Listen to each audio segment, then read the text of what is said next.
Mesdames, Messieurs, bonsoir. Le sang est un liquide biologique indispensable au bon fonctionnement de tous les organes de l'organisme. En effet, les éléments qu'il contient, globules rouges, globules blancs, plaquettes et plasmas, sont nécessaires au traitement de nombreuses maladies.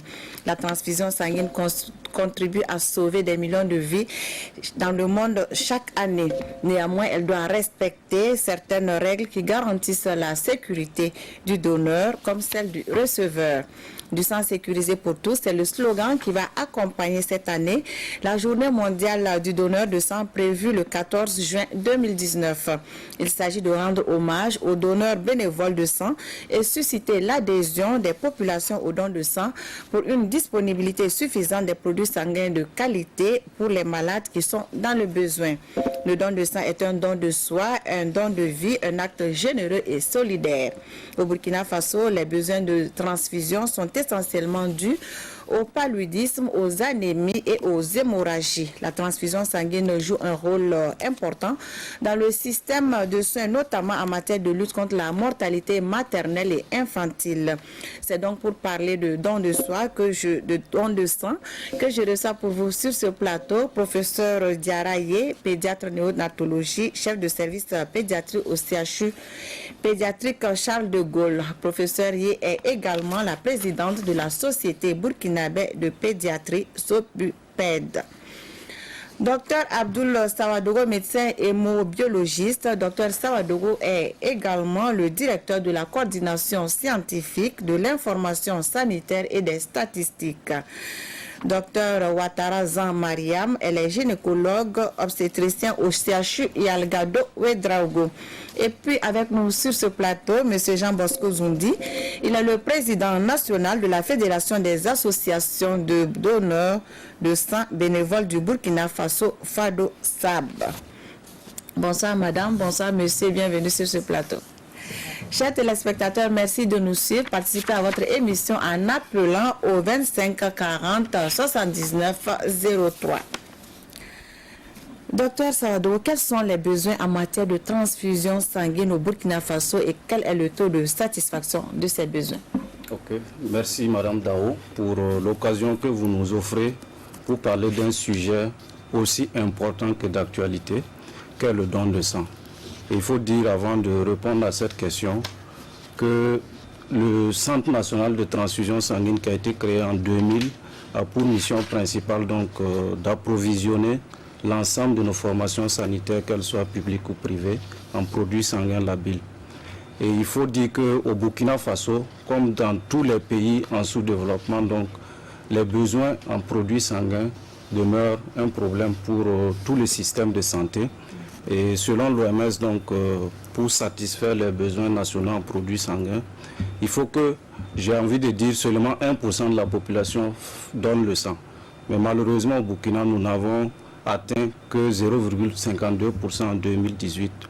Et ce qui pose naturellement des besoins non satisfaits et malheureusement des gens qui sont obligés de mourir par manque de sang. Et en 2018, nous avions donc un objectif de collecter 104 300 poches et nous n'avons pu collecter que 84 370 poches. Ça a des attentes. Absolument. Et du coup, il y a malheureusement des gens qui sont obligés de perdre la vie rien que par manque de sang.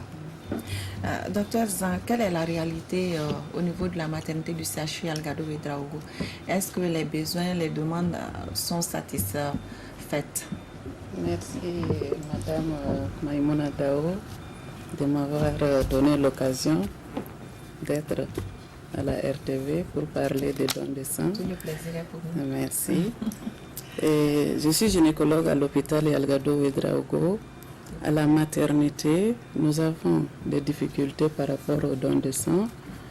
Je remercie l'effort fourni par les agents du CNTS, le combat qu'ils mènent tous les jours pour avoir du sang afin de sauver nos femmes enceintes. Mais malgré tout l'effort, les besoins ne sont pas satisfaits. Particulièrement à la maternité, nous avons un taux de satisfaction de 30% en ce qui concerne l'année 2018. Donc, nos besoins ne sont pas couverts. Professeur, Et au niveau de CHU pédiatrique Charles de Gaulle, est-ce que vos besoins sont satisfaits? Merci Madame Dao pour ce rendez-vous. Merci à CNTS et merci aux téléspectateurs pour ce rendez-vous sur cette question d'importance capitale. Surtout en ce début de cette période qui arrive, je parle du mois de juin jusqu'au mois de décembre, qui est une période de forte demande de sang au niveau pédiatrique à cause du paludisme et ses conséquences. Alors, donc, en termes de besoins, si on prend les données au niveau national, en 2018, il y a eu 94 259 receveurs de sang au Burkina Faso, dont 36 448 enfants. Donc, vous voyez que c'est ces enfants de moins de 5 ans qui représentent presque 39% des utilisateurs, en tout cas des consommateurs, entre guillemets, de ces liquides très précieux. Et au niveau de Charles de Gaulle, en 2018 toujours, nous avions formulé au niveau du laboratoire 6 398 demandes et ce n'est que 2520 poches de sang qui ont été rendues disponibles au niveau de l'hôpital, ce qui fait un taux de satisfaction de 40%. Et la forte demande, comme je l'ai dit, c'était toujours entre le mois de juin et le mois de décembre. Et c'est toujours les enfants de moins de 5 ans qui représentaient 71% de ces demandeurs de sang. Docteur Saadou, quelle est la place de la transfusion sanguine dans le système de soins de notre pays? Merci bien pour cette question. Il faut dire que la transfusion sanguine, comme c'est connu partout, contribue à sauver des millions de vies chaque année à travers le monde. Et au Burkina Faso, comme partout ailleurs, la transfusion sanguine, je peux dire, est l'image en fait du système de santé d'un pays.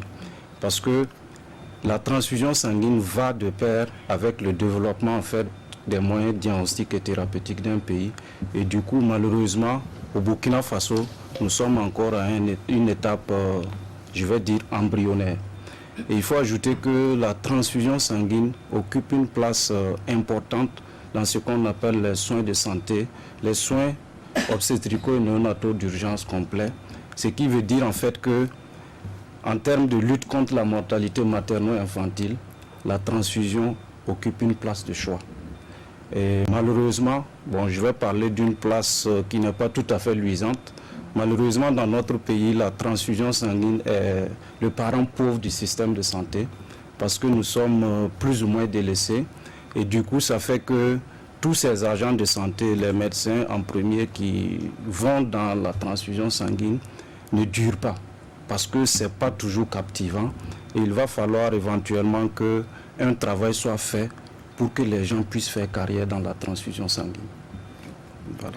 Présentez-nous l'organisation du système transfusionnel au niveau du Burkina. Quels sont les acteurs de ce système et le rôle que chacun y joue? Okay. Par rapport à l'organisation donc du système transfusionnel, nous la divisons donc en deux parties, à savoir avant les années 2000, où la transfusion sanguine était surtout gérée par les banques de sang des formations sanitaires, les CMA, les CHR, et sur donc des recommandations de l'OMS qui obligeaient chaque pays à prendre en charge la question de la transfusion sanguine et de la disponibilité des produits sanguins, a donc construit des centres de transfusion sanguine. Et c'est donc en septembre 2000 que le Centre national de transfusion sanguine du Burkina a vu le jour.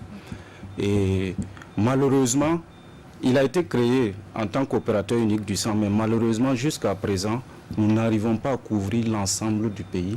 Et du coup, le système est organisé de telle sorte que nous avons non seulement le Centre national de transfusion sanguine, d'une part, qui participe aux activités de collecte de sang, mais on a toujours, dans ce pays-là, une trentaine de formations sanitaires, à savoir les CMA, CHR, qui continuent de collecter du sang pour leur propre consommation. Et du coup, ça fait que nous on appelle ça une transfusion à double vitesse, parce que on n'a pas accès aux mêmes produits sanguins par rapport à la zone géographique où on se situe. Alors que naturellement, tout le monde a droit à des produits sanguins de qualité. Maintenant, par rapport aux acteurs de la transfusion sanguine, naturellement, nous avons le ministère de la Santé qui est notre tutelle technique.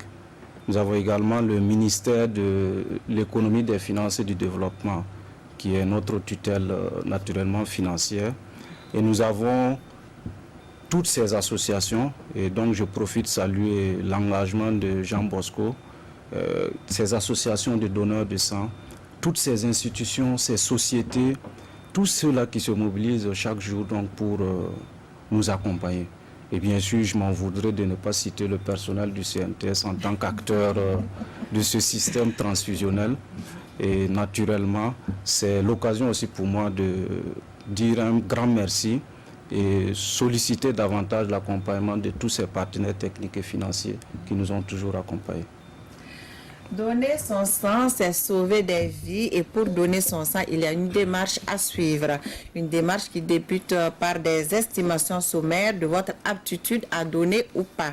Dès que l'on passe cette étape, il s'ensuit un entretien avant de passer au prélèvement proprement dit. Les détails dans ce reportage de Ismaël Diloma Sirima. Un point de collecte pratiquement désert, alors que nous sommes à un mois de la période de forte demande de transfusion sanguine. Un constat qui colle avec les chiffres liés aux dons de sang, qui sont en deçà des normes internationales. Si je prends l'exemple de l'année 2018 où la population était d'environ 19 millions d'habitants, selon l'OMS, il faut que 1% de la population puisse donner son sang pour qu'on puisse atteindre l'autosuffisance en matière de transfusion sanguine. Alors quand vous regardez dans nos archives, vous allez voir que pour 19 millions de population en 2018, nous avons pu seulement collecter environ 90 000 poches. On est ainsi loin des 190 000 poches que l'on aurait dû enregistrer en 2018. Cet impact se ressent systématiquement dans les formations sanitaires. On n'a vraiment pas suffisamment de poches de sang pour faire face à la demande. Là, on est actuellement dans une période de pause. Sinon, quand c'est le rush pour le palu, vraiment, on en a beaucoup et de manière très rapide. Et là, vraiment, on n'arrive vraiment pas à faire face. Au service de pédiatrie du CHU Yalgado Ouédraogo, plus du quart des besoins de sang ne sont pas satisfaits. Soit en termes de nombre de poches de sang, soit en termes de type de sang qu'il n'y a pas. Et évidemment, pour un enfant qui a besoin vraiment de sang, c'est quand même vital, parce que quand on le demande, c'est parce que c'est vital. Vous-même, vous devez imaginer l'issue quand la personne n'a pas de sang, c'est catastrophique. L'une des raisons de ce manque de sang est la réticence des populations à donner leur sang. À cela s'ajoute un facteur financier qui échappe au grand public. Les tests que nous utilisons pour qualifier les poches, il faut payer. Alors, en dehors de ça, il y a tout ce qui est autour du don de sang, les collations. Il faut donner de la collation après. Il faut payer la poche de sang vide. Pour pouvoir faire le prélèvement, ça aussi, il faut payer. Donc, nous avons évalué les coûts de production d'une poche de sang actuellement. Au niveau du Burkina Faso, nous sommes à environ 30 500 francs par poche.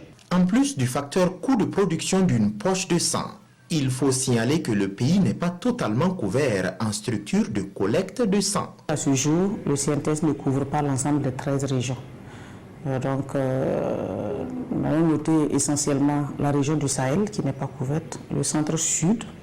Malgré ces difficultés organisationnelles et financières, la directrice du Centre national de transfusion sanguine tient à faire des précisions. Je rappelle aussi à l'ensemble de la population que le sang n'est pas payant. Le sang dans les formations sanitaires, y compris dans les cliniques privées, nous donnons gratuitement ces poches de sang pour contribuer à la prise en charge des patients dans les formations sanitaires.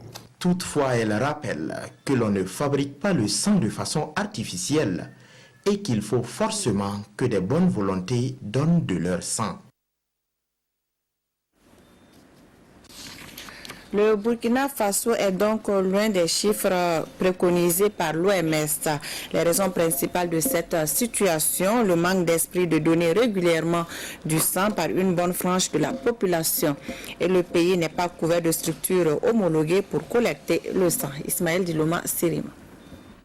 Depuis que son oncle a eu besoin de transfusion sanguine pour être sauvé, M. Kouma est devenu donneur permanent de sang.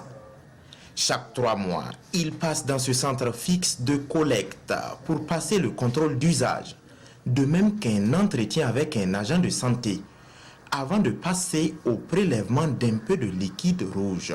Le sang est très précieux dans la mesure où il y a des maladies qui font que, surtout au niveau des enfants, qui fait que les enfants la perdent beaucoup, perdent le sang.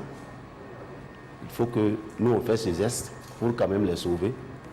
Toute personne est capable de venir faire ce geste, ne serait-ce que pour sauver une seule vie. Ça ferait du bien à la nation. Le sang prélevé est mis dans une poche et 2 tubes. L'ensemble sera conduit au laboratoire. À partir du sang contenu dans le tube violet, les techniciens vont déterminer le groupe sanguin ainsi que le résus du donneur. Le tube rouge est envoyé dans un autre laboratoire pour s'assurer que le sang prélevé est sain et qu'il peut servir à une transfusion sanguine sans danger. Ils vont faire les analyses de la sérologie en recherchant les virus de l'hépatite B, de l'hépatite C, du VIH et des germes de la syphilis. Au moment où se passent ces recherches de virus et de germes, le sang contenu dans la poche va en préparation.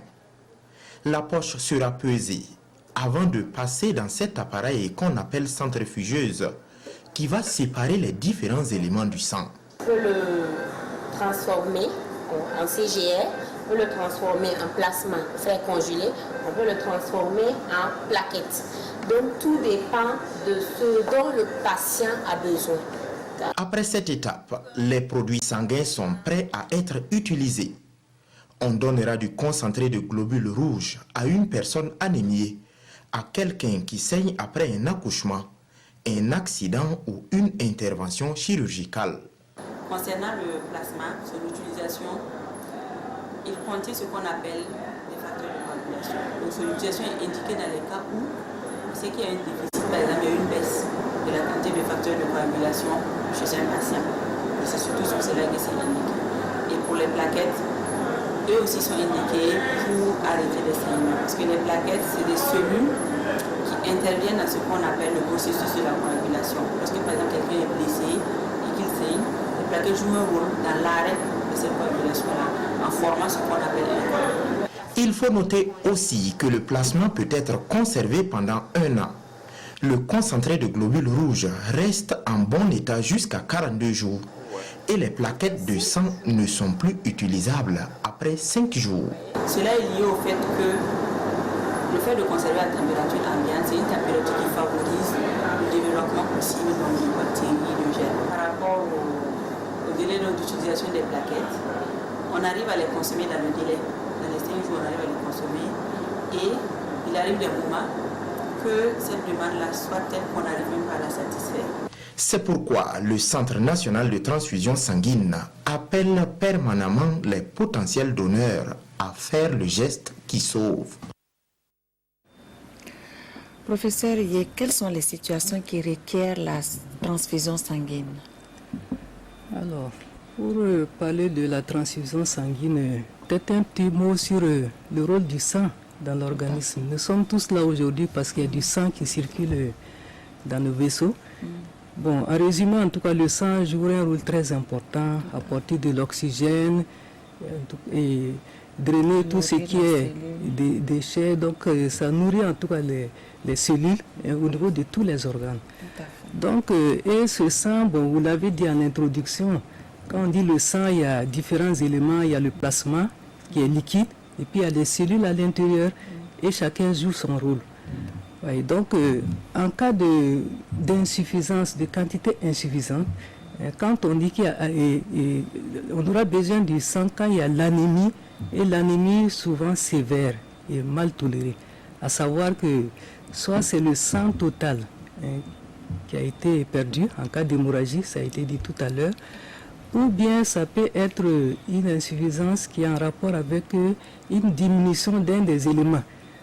Tout à l'heure, vous avez parlé des globules rouges, des globules blancs, des plaquettes. Donc, un des éléments peut être diminué. Comment ça peut être diminué? Ça peut être détruit. Par exemple, les globules rouges peuvent être malades, peuvent être détruits dans le cas de drépanocytose, qu'on appelle en morée comme Wells, et puis en Eula colotti. Voilà, donc, ou bien les globules rouges peuvent être agressés par des germes. C'est le cas du paludisme. Je donne quelques exemples en passant.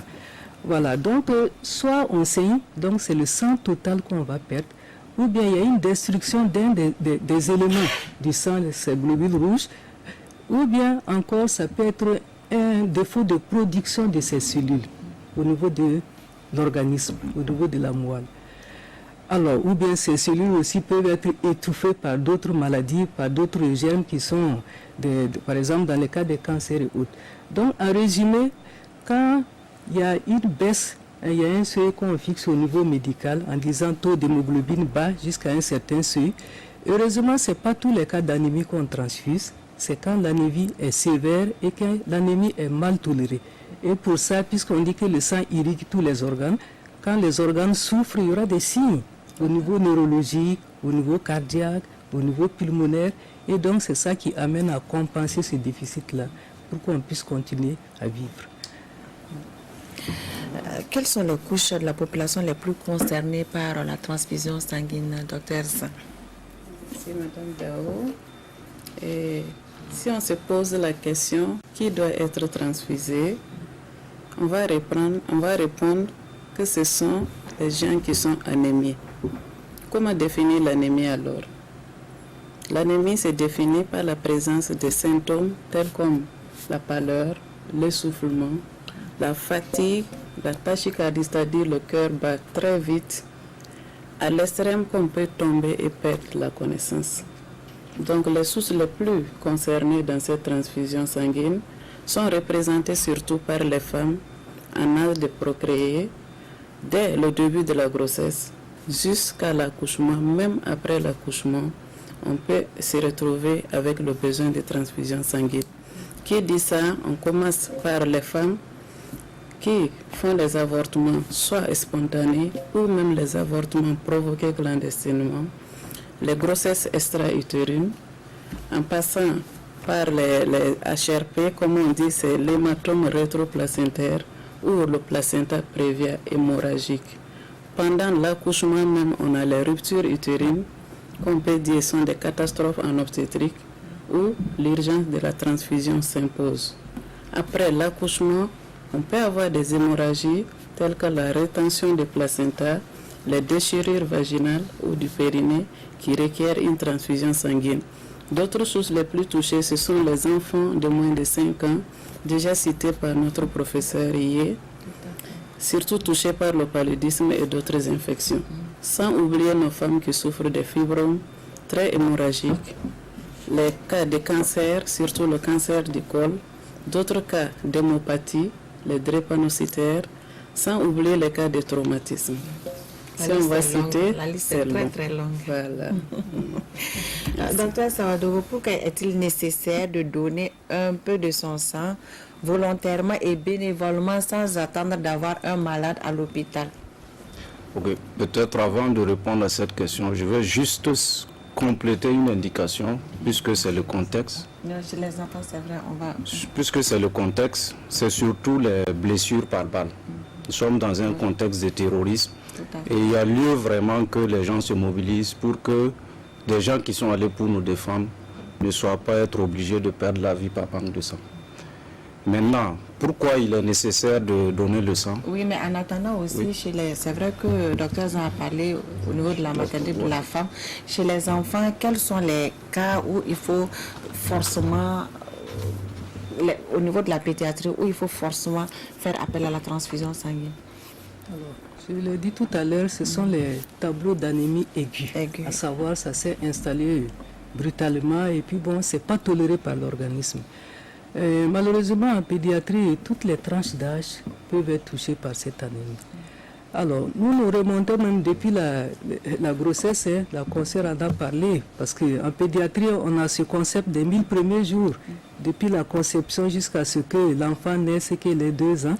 Si une femme n'est pas bien nourrie, n'a pas bien pris en tout cas ses produits pour la prévention contre le palu, contre l'anémie, ou bien si elle saigne, en tout cas les problèmes pendant la grossesse peuvent impacter sur la vie du bébé qui peut naître ou bien même pendant la grossesse même est déjà anémie et peut naître anémie. Alors à la naissance aussi chez les tout petits, les nouveau-nés, surtout quand l'enfant est né prématuré, il n'a pas eu le temps de consulter ses réserves. Donc il aura une masse sanguine qui est faible, un taux d'hémoglobine qui est bas, donc risque d'anémie. Et ces petits poids de naissance, à cela s'il s'ajoute des infections en période néonatale, donc vous voyez que ces enfants seront anémiés et ont besoin d'être transfusés. Également à la naissance, attention, le cordon. Quelquefois, le cordon n'est pas bien clampé. On se retrouve en pédiatrie avec des enfants qui ont des saignements au niveau du cordon. L'enfant peut se vider totalement de son sang si on ne fait pas attention. Donc, il faut rattraper ça. Et puis, bon, si l'enfant... Ça, c'est le personnel médical qui doit faire plus attention. Oui, même les parents également, parce qu'ils manipulent aussi le cordon à domicile. Donc, l'enfant peut se mettre à saigner. Et on voit que tout le pansement est complètement mouillé, toutes les tenues de l'enfant. Donc on peut perdre facilement un nouveau-né avec ce saignement du cordon. Également, bon, les prélèvements de sang. Les prélèvements de sang en pédiatrie, ça nous incombe. Milieu pédiatrique, ce serait l'occasion à la fin de faire un plaidoyer pour qu'on puisse mettre en place les micro-méthodes. Parce que pour un prélèvement, on va prélever 4 ml, alors qu'avec les micro-méthodes, avec 0,5 ml, on peut faire ce prélèvement et puis cet examen. Malheureusement, bon, il semble que c'est plus cher, ces tubes. Donc, un plaidoyer sera fait en tout cas à l'endroit des autorités pour que ces micro-méthodes soient vulgarisées en milieu pédiatrique, que ce soit dans le public et dans le privé. Ensuite, les enfants de moins de 5 ans, on a parlé tout à l'heure du paludisme. Mais le paludisme survient souvent sur un terrain qui est carencé. Parce que si l'enfant naît et n'a pas été bien nourri au lait maternel, la diversification n'a pas été bien faite. Qu'est-ce qu'on entend par diversification? À savoir à partir de 6 mois, puisqu'on conseille l'allaitement exclusif jusqu'à 6 mois. Donc à partir de 6 mois, la mère doit introduire autre aliment que le lait maternel et qui contient en tout cas des éléments qui permettent de prévenir l'anémie. Si ça, c'est pas bien fait, l'enfant sera anémié. Et malheureusement, le lait maternel ne suffit plus. Voilà, ça ne suffit plus. Donc à cet âge-là, sur ce terrain, souvent c'est un tableau d'anémie chronique. En Afrique, on voit ça souvent. 0 à 1 an à 5 ans, bon, l'enfant, on voit qu'il a un gros ventre, on dit, ah, il mange beaucoup, il est bien nourri, alors qu'il ne mange pas, il n'a pas les nutriments nécessaires, en tout cas les micronutriments manquent. Donc souvent, l'enfant traîne cette anémie chronique qui est là. On peut voir des enfants qui ont un taux d'hémoglobine à 3, 4, alors qu'il devait avoir 12, 13. Bon, il se balade avec ça. Mais, ou bien, s'il fait un palu, donc vous voyez que ce taux va chuter. Rapidement, cet enfant, il faut le transfuser en urgence, sinon on peut le perdre. À cela, il faut ajouter les parasitoses. En Afrique, les enfants ont beaucoup de polyparasitoses qui sont comme des sangsues, qui sont dans le tube digestif, qui sucent le sang des enfants. Donc tout ça, ça contribue, plus la malnutrition, à rendre les enfants anémiés chroniques. Et à cela, maintenant, quand ils font une petite infection, voire une grave infection, ils seront anémiés, sévères, mal tolérés. À cela s'ajoute le problème de la dengue, qu'il ne faut pas oublier. Bon, on espère que cette année, il n'y aura pas l'épidémie de dengue, plus les maladies des globules rouges. Je l'ai dit tout à l'heure, les drépanocytoses, les autres hémoglobinopathies. Bon, plus maintenant les cancers, bon, chez les grands enfants ou bien à chaque tranche. Donc vous voyez que les causes sont multiples. Mais en résumé, c'est pour dire que souvent il y a ce tableau d'anémie, mais c'est l'anémie aiguë, mal tolérée, qui nécessite, pose des problèmes et qui nécessite d'être transfusée en urgence. Nous revenons vers vous, docteur Sawadogo. Pourquoi doit-on donner son sang avant d'avoir quelqu'un à l'hôpital pour nous inciter à le faire? Ok. Il faut déjà dire, on l'a vu dans le reportage, que le sang, il n'est pas fabriqué dans un laboratoire. Le sang, il est d'origine humaine. Et c'est ce qui pose justement le problème de la disponibilité du sang. Parce qu'on ne peut pas dire on va aller en labo fabriquer ça en grande quantité.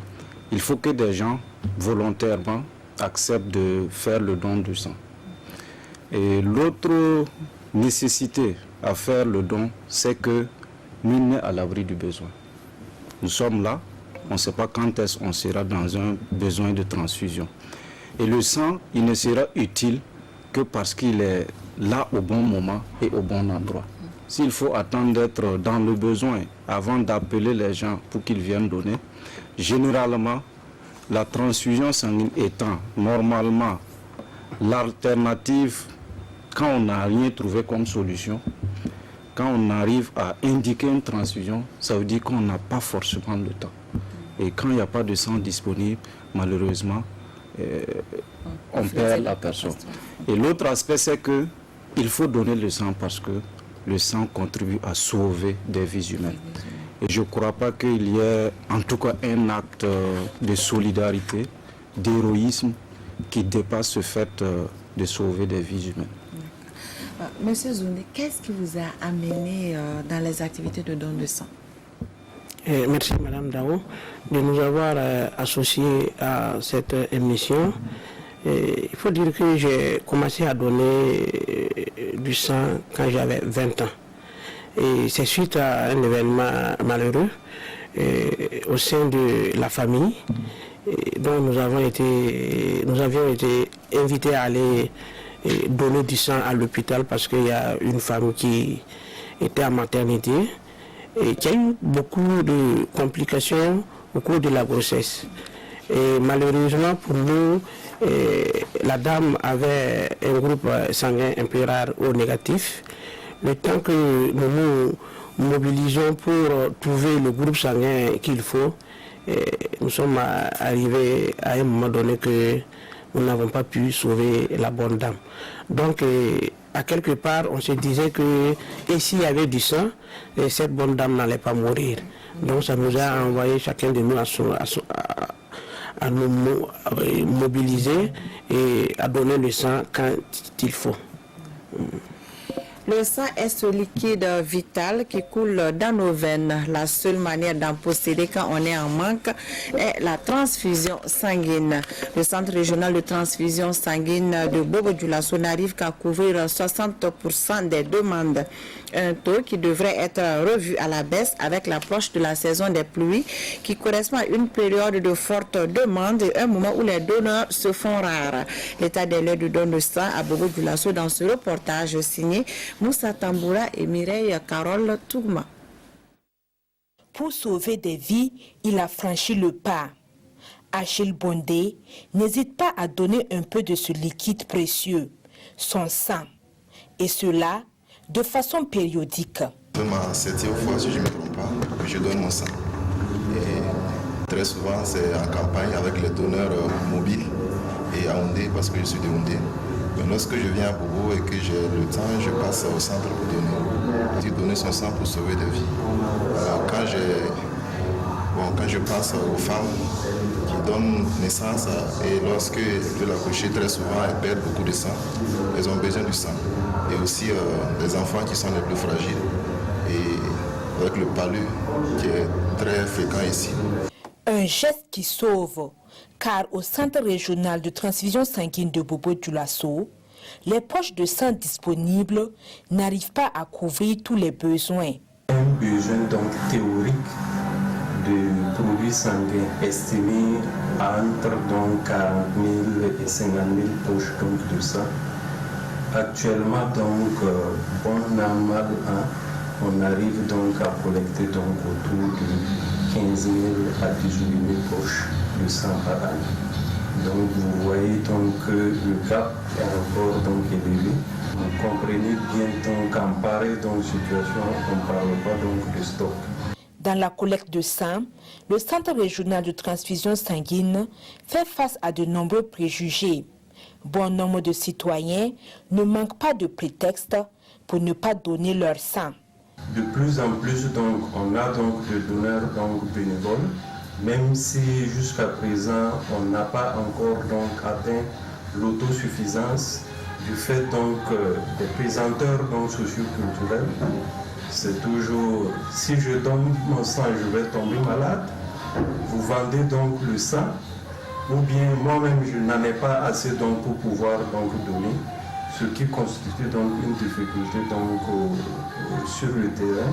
C'est vrai que jusqu'à présent, malgré nos campagnes donc de communication, malgré toutes nos stratégies, on n'a pas encore donc réussi à constituer un pool donc de donneurs donc suffisant pour satisfaire donc les besoins donc transfusionnels donc de la région. Et au-delà donc de ça, la seconde difficulté, c'est la fidélisation.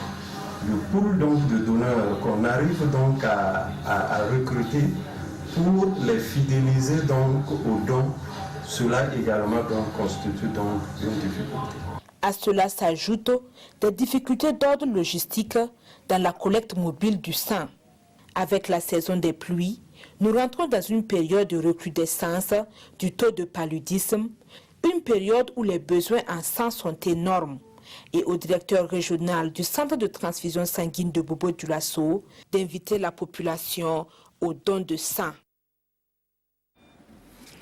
La région du Sud-Ouest ne dispose pas de centre de transfusion sanguine fonctionnel, le centre n'étant pas équipé. Et pourtant, à l'image de beaucoup d'autres régions du pays, le besoin en produits sanguins se pose, surtout pendant la saison des pluies. Des alternatives comme le don de sang familial sont prônées. Et à défaut, le centre régional de transfusion sanguine de Bobo-Dioulasso est sollicité. Plus de détails dans ce dossier signé Issa Kazagré et Lazare Pouya. Nous sommes ici au centre hospitalier régional de Gawa dans la région du Sud-Ouest. C'est la première structure de référent de la région. En saison pluvieuse, par exemple, les besoins en poche de sang pour la transfusion sanguine des enfants de 0 à 5 ans ainsi que les femmes enceintes sont énormes. Pour 2018, les besoins exprimés par les services directement pour la transfusion, c'était 3056 poches. Et nous avons pu livrer 2847 poches, ce qui correspond à peu près à 93%. Et 2019, pour les mois que nous avons vécu, l'expression des besoins était de 626. Et 626 poches, nous avons pu effectivement donner les 626 poches.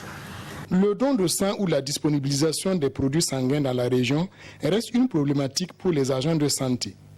Ici, dans la région du Sud-Ouest, le don de sang est basé sur le don familial. Pour ce qui concerne les structures de collecte de sang, c'est au niveau de la région du Sud-Ouest. C'est essentiellement le CHR de Gawa. C'est les 4 serments, les 3 serments fonctionnels, à savoir Diebougou, Dano et Batier, où effectivement on fait de la collecte de sang. Et parfois, c'est du don familial que l'on fait. Pourtant, malgré le besoin criard des formations sanitaires en poche de sang pour sauver des vies, la région ne dispose pas d'un centre régional de transfusion sanguine fonctionnel. Son premier responsable vient d'être installé en janvier 2019. Actuellement, nous sommes en train de mettre les petits plats dans les grands afin que le centre puisse commencer ses activités de collecte précisément à partir du mois de juillet. Mon objectif, c'est le 1er juillet. Puisqu'il y a mon matériel que je dois faire venir durant la fin de ce mois. En attendant sa fonctionnalité effective, le CHR et les 4 CMA de la région du Sud-Ouest continuent de collecter les dons de sang. Les populations qui se trouvent dans les lieux où nous allons faire la collecte, vraiment ça se passe très bien, notamment au niveau des militaires et au niveau des lycées et collèges. Je pense qu'en tout cas on a qu'il y a une bonne réaction parce que quand on part, on arrive à collecter un certain nombre. Mais pour ce qui concerne la population générale, il faut dire que quand ce n'est pas la collecte de remplacement, pour ces cas de situation, effectivement, beaucoup quand même réagissent favorablement. Avant l'ouverture de ce centre-là, la région était beaucoup appuyée par le centre de transfusion sanguine de Bobo. Et aussi les formations sanitaires, notamment le CHR, les CMA, qui ont la capacité de prélever, qui faisaient des dons de remplacement, des dons familiaux, pour essayer de pallier un peu au manque. Maintenant, vu cette difficulté, vu la distance qui sépare la région à Bobo, nous voyons que c'est assez important. Donc, vu aussi la difficulté pour Bobo de satisfaire ses besoins et aussi ravitailler toutes les structures de sa zone de couverture, il va de soi que le besoin reste très énorme au niveau de la région. En attendant la période de pic pour la demande en transfusion sanguine, le besoin en don de sang est estimé énorme dans la région par les spécialistes de la santé. Si nous prenons le cas du CHR, par exemple au niveau du CHR, pendant les périodes difficiles que nous appelons les périodes de pic, notamment la période hivernale, il faut prévoir peut-être environ 80 de poches par jour. Et si nous faisons 80 de poches par jour, faire la projection par mois et faire cette projection par trimestre et par an, on voit que vraiment c'est énorme. Pour un centre comme le CHR, qui est un centre clinique, qui est chargé d'apporter des soins, qui n'a pas l'équipement nécessaire pour collecter du sang, donc il va de soi qu'il y a des difficultés pour satisfaire les besoins et cela nécessite que le centre soit fonctionnel le plus vite possible. Et Dieu merci, le centre est déjà là. Le personnel est là, même si ce n'est pas en quantité suffisante. Le matériel aussi est disponible déjà au niveau du Centre national de transfusion sanguine. Et nous allons travailler à faire venir ce matériel de telle sorte que nous puissions mener nos activités qui est la production de produits sanguins labiles et mettre ces produits-là à la disposition des fonctions sanitaires afin de pallier au manque en produits sanguins et minimiser les évacuations. Minimiser les évacuations et les pertes en vie humaine, c'est l'objectif tant recherché par le ministère de la Santé. Retour donc sur ce plateau avec nos invités. Docteur Zan, dites-nous, dans l'exercice de vos fonctions, quelle est la situation qui vous a le plus marqué en termes de manque de sang pour une malade quelconque? Quelle est la situation qui vous a le plus marqué?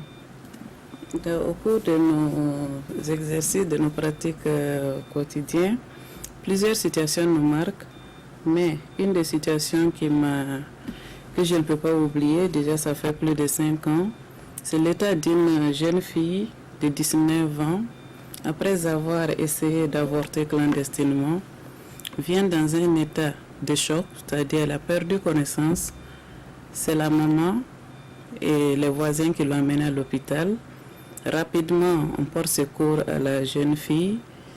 On se rend compte qu'il y a un manque de sang. On prélève, on fait le taux d'hémoglobine qui nous revient à 1,4 g.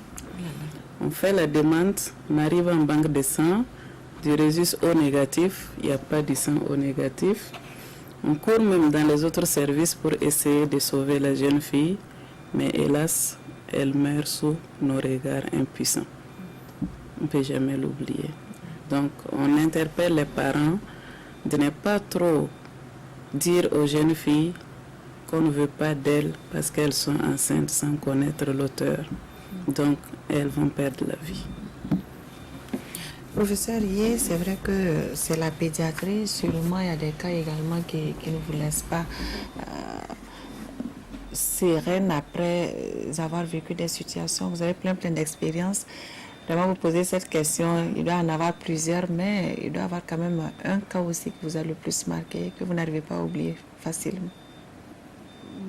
Oui, bon, en tout cas, beaucoup de cas qui nous marquent, ma personne et toute l'équipe même. Tout à fait. Oui, parce que j'ai souvent, il y a, comment on appelle, à consoler même du personnel. Vous voyez, des infirmiers qui attendaient le sang pour placer chez un enfant. Bon, je me rappelle un cas, c'était un grand enfant. Voilà, un enfant qui était très bien sur le plan santé, pas de problème particulier, qui a fait un palu grave, forme hémoglobinurique. Il a saigné, donc au niveau des urines. Donc il y avait une anémie qu'il fallait transfuser en urgence. Malheureusement, le sang n'était pas disponible. Mais cet enfant, il est décédé, mais quand on le voyait sur la table, on dirait qu'il était toujours vivant. Donc, tous ceux qui se sont occupés de cet enfant, j'avoue qu'ils n'ont pas pu travailler dans la journée. On s'est retrouvés dans le bureau, bon, c'était des pleurs, il fallait consoler, j'avoue que on est prêt en tout cas à sensibiliser les gens pour dire que le sang est vital, le sang est nécessaire.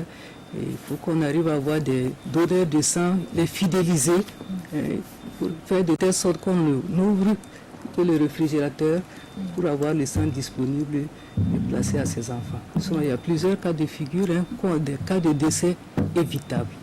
Oui, donc ça fait très mal. Voilà, parce qu'avant d'être médecin, on est tous des parents. On se met toujours à la place des parents. C'est très pénible. Docteur Sawado, quelles sont les conditions à remplir pour donner son sang? La première condition à remplir, c'est de vouloir prendre la décision donc de donner le sang. Et ensuite, naturellement, il faut avoir au moins 18 ans, ça veut dire être majeur, et avoir au plus 60 ans. Et il faut rappeler qu'un premier don est contre-indiqué quand on a 50 ans au moins. Le deuxième aspect, il faut avoir au moins 50 kilos, parce que le sang qu'on prélève, c'est un certain volume du volume sanguin total, et qui sont compatibles donc à la vie humaine. Et donc, 50 kilos. Ensuite, il faut naturellement être en bonne santé, au moins apparente. C'est vrai qu'après, il y a un entretien médical qui va vous dire si vous êtes apte à donner le sang ou pas. Et il faut qu'au cours des 6 derniers mois, que vous n'ayez pas eu de comportement sexuel à risque. Et naturellement, pour les femmes enceintes, les femmes allaitantes de moins de 6 mois, donc c'est contre-indiqué. Et il y a plein d'autres situations. Et les jeunes filles aussi, en période de menstruation, ne peuvent pas donner le sang. Voilà. Et contrairement à ce que beaucoup pensent, avant de donner le sang, il faut plutôt bien manger et bien boire. Et ça permet même d'éviter le maximum d'effets secondaires. Et l'autre aspect, c'est de pouvoir maîtriser sa peur. Parce que quand on a peur, malheureusement, ça peut entraîner des malaises. Voilà un peu résumé les conditions. Monsieur Zoundi, vous donnez votre sang depuis que vous avez 20 ans. Dans l'année, combien de fois pouvez-vous donner un peu de votre sang? Merci. Il faut noter que ça vaut depuis 25 ans que je donne mon sang régulièrement.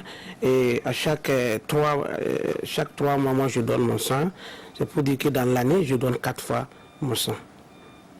4 fois dans l'année. 4 fois ça dans ne vous empêche pas de vaquer normalement vos occupations? Non. Il n'y a pas de problème.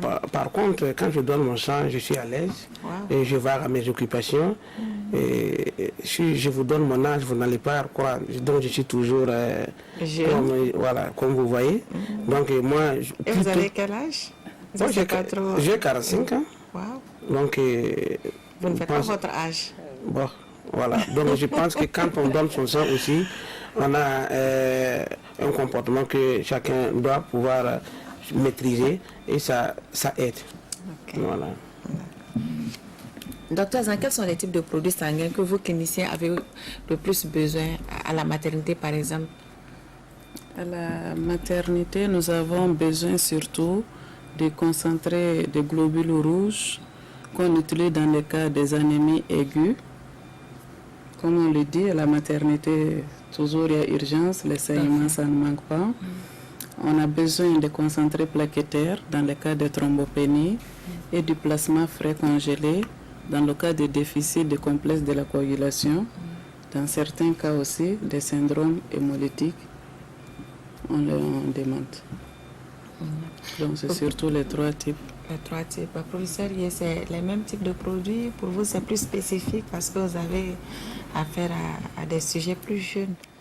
Oui, c'est le même type de produits. Les concentrés de globules rouges, concentrés de plaquettes et puis le plasma. Mais la particularité en pédiatrie, c'est ce qu'on dit souvent à CNTS, c'est d'avoir des poches réellement adaptées aux enfants.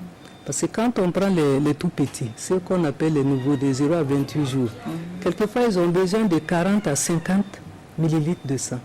Donc on se retrouve avec des petites quantités. Malheureusement, ils n'ont pas ces poches. La plus petite poche, c'est 150. Donc on peut faire 100, voire 60 pour ne pas aussi gaspiller le sang. Parce qu'on fait le prélèvement et c'est toujours cette petite quantité qu'on fait passer au nouveau-né.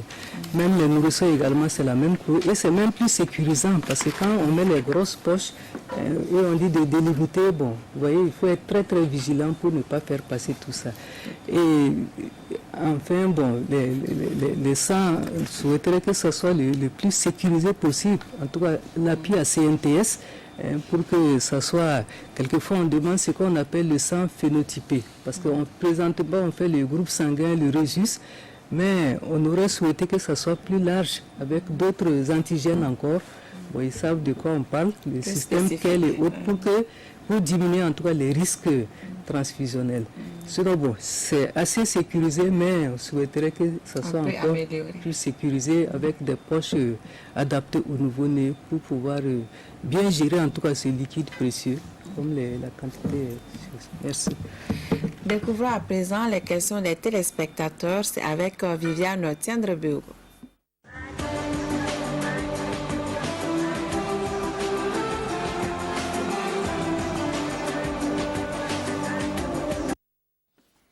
C'est un sujet qui intéresse beaucoup les téléspectateurs. Mademoiselle Nina Sawadougou est en classe de CM1. Elle est à Bobo-Dioulasso. Elle aimerait savoir qu'est-ce qu'un groupe sanguin et à quoi cela peut servir. Est-ce que tout le monde peut connaître ou doit connaître son groupe sanguin? Est-ce que c'est important? Vers qui est-ce qu'il faut se tourner pour connaître son groupe sanguin? Monsieur Souleymane Dermé nous a appelé de Tinkodgo. Il précise que depuis 2011, il est donneur de sang. Malheureusement, il a perdu sa carte de donneur et il aimerait savoir comment faire pour se faire établir une autre carte.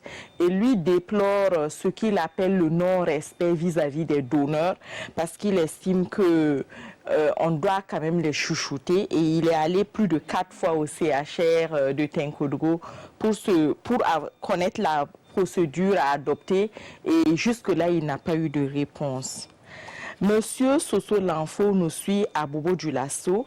Il a constaté que pour les transfusions en pédiatrie, on utilise des poches pour adultes et on prend juste une petite quantité et on jette le reste. Comment expliquer un tel gâchis quand on dit qu'on manque de sang?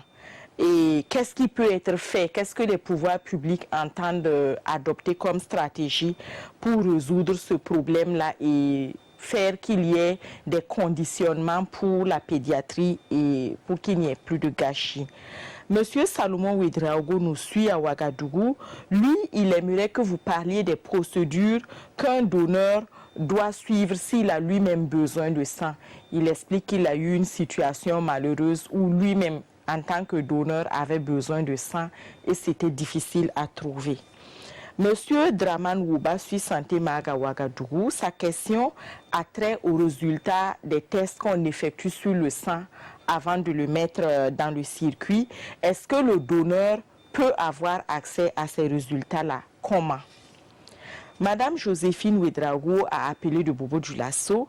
Elle aimerait savoir si des personnes atteintes de maladies contagieuses comme la lèpre, la tuberculose, le VIH ou l'hépatite, est-ce que ces personnes-là peuvent donner leur sang?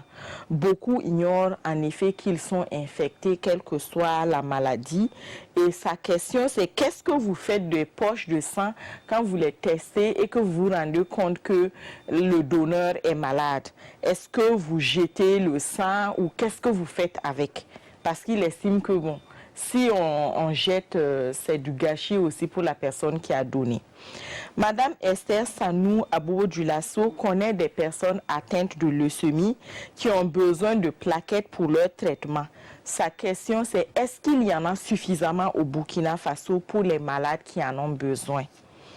Madame Ido suit l'émission Santé Mag, elle est à Ouagadougou. Elle précise qu'elle a mal aux 2 pieds et aux 2 mains sans en connaître la raison malgré les examens. Et sa question c'est est-ce qu'elle peut donner son sang en ignorant de quoi elle souffre? Monsieur Martial Zongo est à Samba. Il a entendu circuler des rumeurs et sur certaines zones d'ombre qu'il y a dans la gestion du sang. La gestion et la distribution du sang. Et des mauvaises langues disent que certaines personnes achètent le sang auprès d'agents indélicats pour des pratiques occultes. Est-ce que vous pouvez le rassurer quant à la rigueur qui entoure la gestion de ce don précieux-là? Madame Balma nous a appelé de Ouagadougou. Elle entend parler de produits sanguins et elle aimerait avoir plus de précisions sur ce terme. Est-ce que le Burkina Faso dispose de toute la gamme de produits sanguins dont on peut avoir besoin, si on peut s'exprimer ainsi? Monsieur Jean-Paul Sombougma, lui, il est à Ouagadougou. En suivant l'émission, il a appris que c'est demain 14 juin qu'a lieu la journée du donneur de sang. Il aimerait savoir quelle attitude chaque Burkinabé peut adopter à l'occasion de cette journée-là. Ces autres questions, c'est où aller quand on veut donner son sang, si on n'est pas à Ouagadougou, quand on est en province par exemple. Est-ce que tout le monde peut être donneur? Il a remarqué que souvent, après le don de sang, on donne du pain et des sardines. Est-ce que cette collation-là permet de remplacer le sang quand on sait qu'avant, on donnait des steaks et du vin à ceux qui donnaient le sang? Alors, toujours sur la même veine, M. Wendlamita Ouedraogo, lui, en vous écoutant, il se demande si ce n'est pas la stratégie d'approche qui n'incite pas les populations à venir donner leur sang. Est-ce qu'il ne faut pas aller au-delà du pain, des sardines et des jus qu'on donne pour offrir un soutien en carburant, par exemple, surtout quand on sait que certains veulent donner, mais ils n'ont pas les moyens d'arriver au centre de transfusion? Madame Awa Ouedraogo nous a appelé de Waïvia. Elle se demande comment vous faites pour la conservation du sang sous nos tropiques où il fait très chaud. Est-ce qu'il y a des avantages? Son autre question, c'est est-ce qu'il y a des avantages à donner son sang? Elle aurait entendu dire que ça rajeunit. Est-ce que scientifiquement c'est prouvé que donner son sang rajeunit? Monsieur Issa Ouedraogo nous a appelé de Ouagadougou. Il précise qu'il donne son sang depuis 1970 et malheureusement en 2014, il a vécu une expérience douloureuse en voulant donner son sang. Il dit qu'on a mal piqué, après c'était une plaie et bon, en tout cas ça a été douloureux et depuis il a arrêté de donner son sang. Entre-temps, il a perdu sa carte de donneur et sa question c'est jusqu'à quel âge est-ce qu'on peut donner son sang? Il précise qu'il a 60 ans. Est-ce qu'il peut retrouver une autre carte puisqu'il a perdu son ancienne carte? C'est tout pour les questions des téléspectateurs d'aujourd'hui.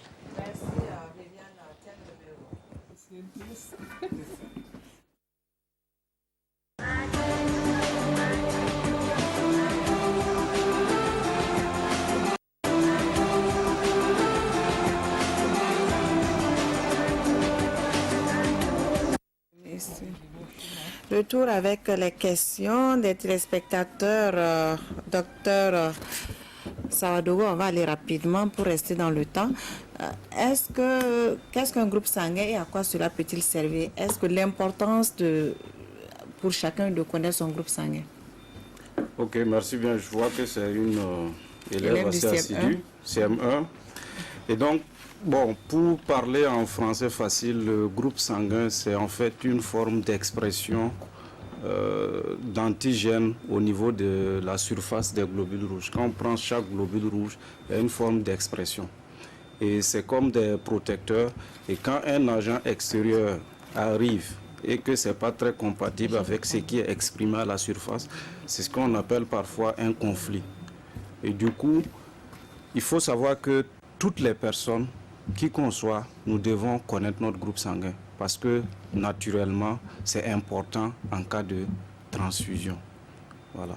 Et même c'est aussi important quand on est femme enceinte et tout, parce que dans certaines situations, il faut connaître le groupe sanguin pour intervenir rapidement.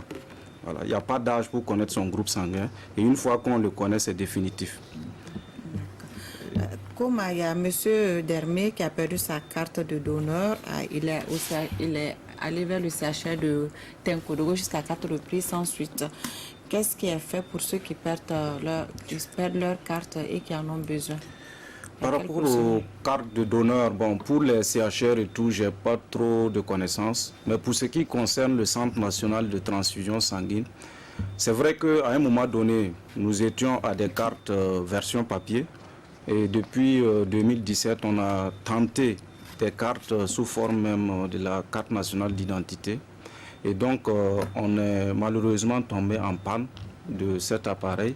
Et si éventuellement il a besoin de sa carte, il peut se rendre donc dans nos centres de transfusion et il va avoir la version papier en attendant éventuellement la version numérique, je dirais. Il y a un autre donneur qui a perdu sa carte, il a 60 ans. Est-ce qu'il a besoin encore? Il peut toujours continuer à donner un peu de son sang? Il peut avoir une autre carte? Il peut éventuellement avoir une autre carte, mais malheureusement, à cet âge, à 60 ans, on ne préconise plus le don de sang parce que, bon, l'âge faisant, nos vaisseaux aussi vieillissent et donc ce n'est pas très indiqué. Mais il peut éventuellement passer pour récupérer sa carte parce que c'est une preuve qu'il a été un héros pour tous ces malades. La procédure pour suivre quand un donneur a lui-même besoin de sang, parce qu'il est donneur de sang, M. Salomon Ouedraogo, il a manqué de sang. Pour lui, quand il a dû subir une intervention médicale, est-ce qu'il y a une possibilité, par exemple, pour quelqu'un de stocker un peu de son sang en attendant une intervention quelconque? C'est là toute la question de travailler à ce que le sang soit disponible.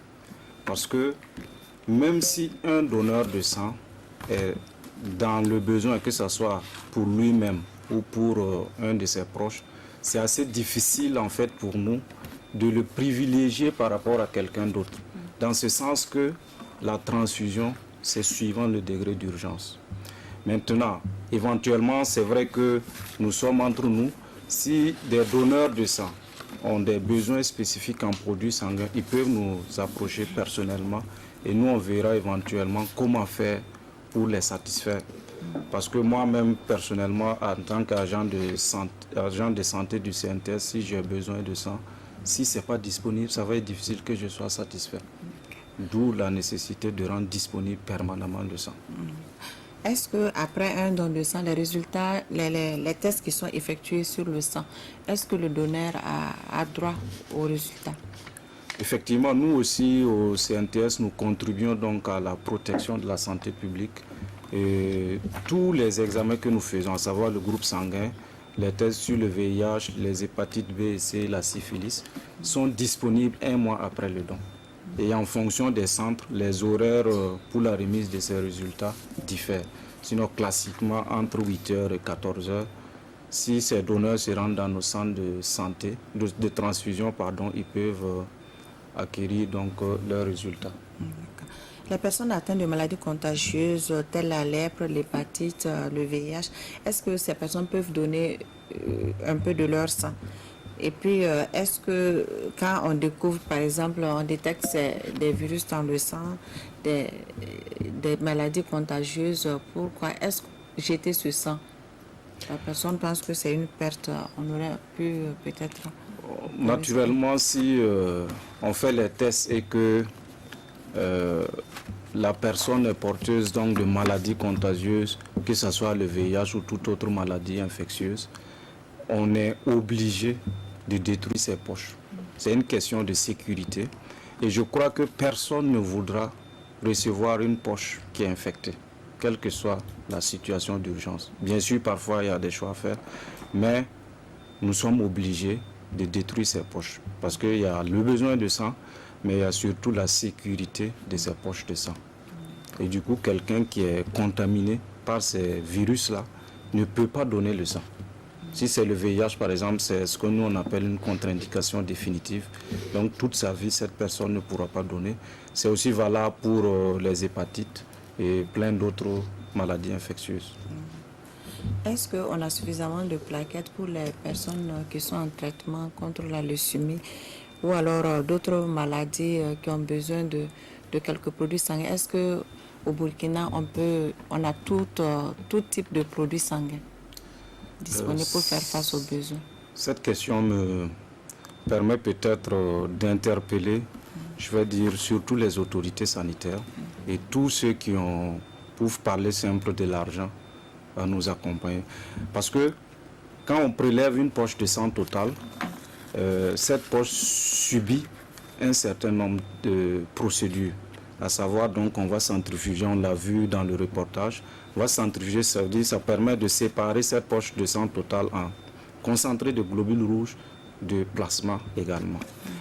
Malheureusement, la spécificité de la production des plaquettes, c'est que pour produire 40 à 60 ml de plaquettes, il faut mobiliser au moins 6 à 8 donneurs de sang.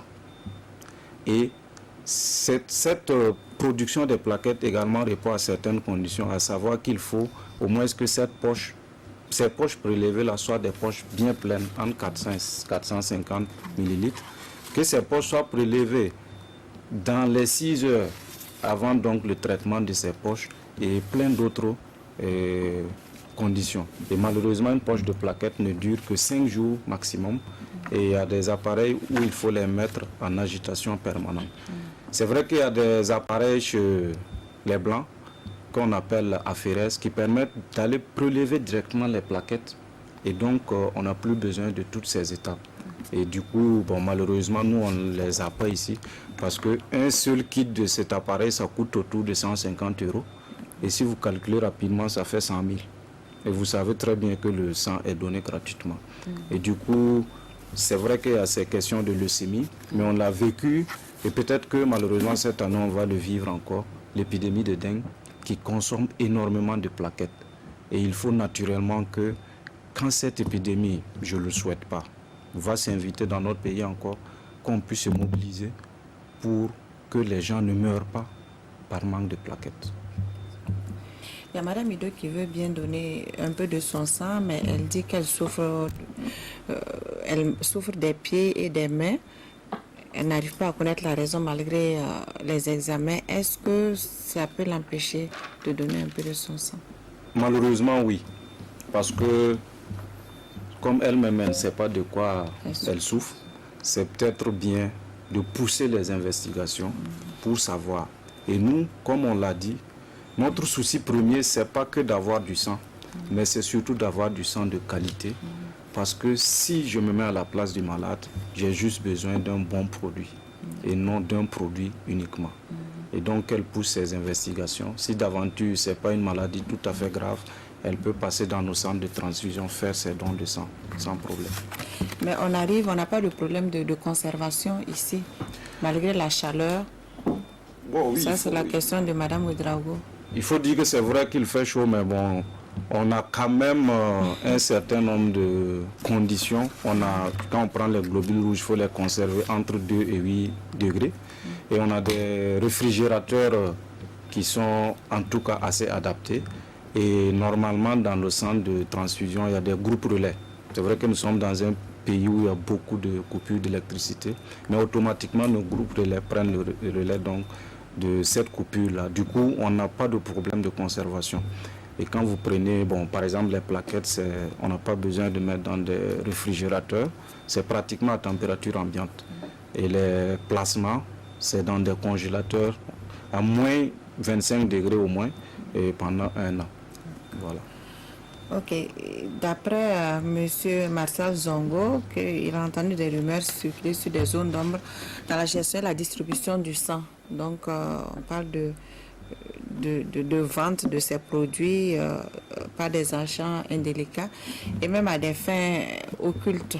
Donc, est-ce que vous pouvez rassurer les donneurs que la gestion des dons est vraiment rigoureuse et que ça parvient à qui de droit? Toute personne qui pourra nous aider à ne plus faire face justement à ces questions de vente de sang sera la bienvenue. Dans ce sens qu'effectivement, à chaque fois, on est obligé de répondre à cette question. Mais il faut que les uns et les autres se rassurent. Ça a été une décision des autorités sanitaires. Le sang est donné gratuitement à tous les malades, où qu'ils soient normalement dans ce pays.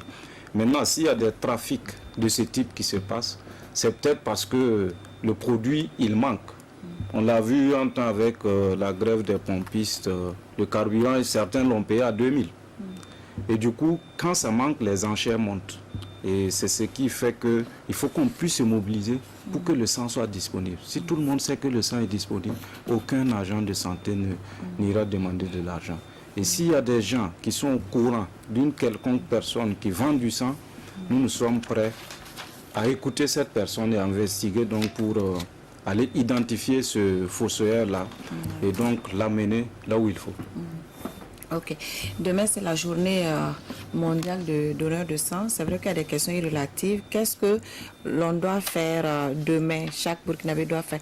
Et puis, dites-nous qu'est-ce qui va être organisé autour de cette journée?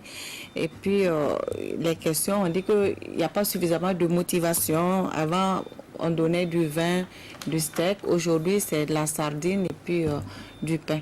Est-ce que tout ça ne motive pas beaucoup de personnes probablement qui voulaient venir donner un peu de leur sang?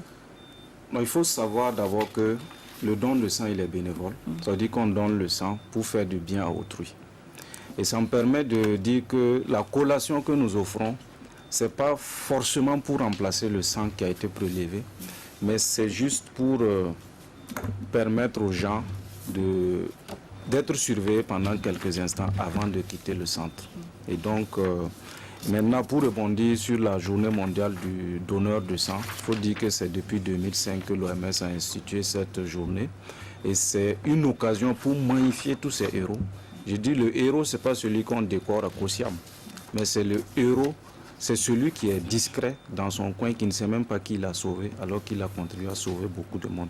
Et donc cette journée va contribuer à célébrer et à remercier toutes ces personnes qui donnent le sang et à souligner donc le besoin que nous avons à nous engager dans le don de sang et à diriger donc l'attention sur la question de la santé de ces donneurs de sang, entre autres. Nous sommes à la fin de cette émission. Docteur Zan, vous allez dire un mot avant qu'on le... Voilà.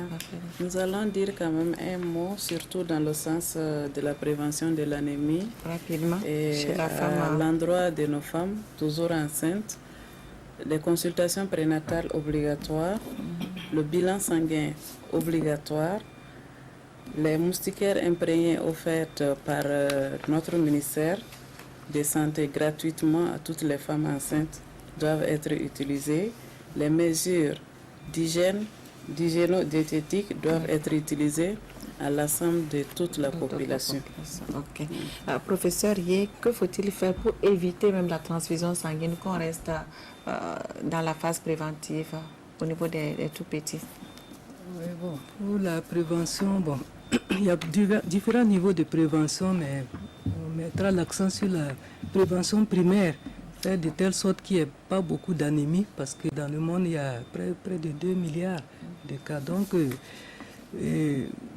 petit conseil qu'on peut donner, l'alimentation équilibrée pour prévenir l'anémie chronique chez ces enfants. Équilibrée, bon, peut-être le temps ne le permet pas, sinon on allait donner les détails. Avec les produits locaux, il y a des aliments bien connus, les haricots, voilà, les niébés, les feuilles de baobab, le poisson, séché, bon, la viande, etc. Donc ça comptait en tout cas du fer pour éviter ces anémies chroniques. Et allaitement maternel exclusif, sauf s'il y a des contre-indications jusqu'à l'âge de 6 mois, avec cette diversification à faire. Ensuite, penser au déparasitage des enfants, déparasitage tous les 6 mois. Et la prévention du palu, je pense que c'est tout un programme. Il est souhaitable que les mères adhèrent à cela, à cette prévention, toute la population même adhère à la prévention du palu. Le problème de la circoncision, il y a des enfants qui saignent au cours de la circoncision, donc soyez vigilants, n'hésitez pas à consulter rapidement. Détecter précocement l'anémie, c'est ce que j'aime dire, le premier pédiatre c'est la mère. La mère. Donc l'anémie, comme on peut détecter précocement, regardez régulièrement la main de vos enfants et comparez avec votre main. Sauf si la mère elle-même est anémie. Sinon, si on voit un écart chez l'enfant, ça commence à devenir blanc. Attention. Donc il y a l'anémie qui est là, qui s'installe. On peut prévenir la transfusion en traitant précocement cette anémie. Également, consulter précocement quand l'enfant est malade. Parce que pendant la période de palu, on constate que les mères, les parents mettent les enfants sous antipyrétique. L'enfant fait la fièvre, on dit qu'il a pris le paracétamol pendant 2 jours, 3 jours. Et quand il va, alors que pendant ce temps, le plasmodium, les germes continuent à détruire les globules rouges. Donc quand l'enfant arrive, quelquefois, il y en a qui arrivent déjà décédés parce qu'ils étaient tout pâles et puis anémiques. Alors tout à l'heure, j'ai parlé des micro-prélèvements, les micro-méthodes, un plaidoyer à l'endroit en tout cas de nos autorités pour que ça soit disponible pour les enfants, pour éviter prélever des quantités importantes de sang. Et à l'endroit de la population, je me joins en tout cas à toute l'équipe de CNT pour lancer ce plaidoyer-là, ce cri de cœur, pour qu'il y ait les dons de sang, pour que les gens donnent leur sang, parce que comme vous le constatez, ce sont les femmes et les enfants de moins de 5 ans qui payent des lourds tributs. Donc, hommage aux donneurs de sang et fidélisons les donneurs de sang, parce que donner du sang, on ne sauve pas une seule vie, on sauve des vies. Donc, quand on donne 2, 3, 4 fois dans l'année, sachez que vous sauvez beaucoup de vies en faisant ces dons. Donc, merci pour cela. Des propos qui vont servir de conclusion à cette émission. Merci de l'avoir suivi. Pensez à donner un peu de votre sang. Ça permet de sauver beaucoup de vies. À bientôt et pour un autre numéro de Santé Mag. Bonsoir.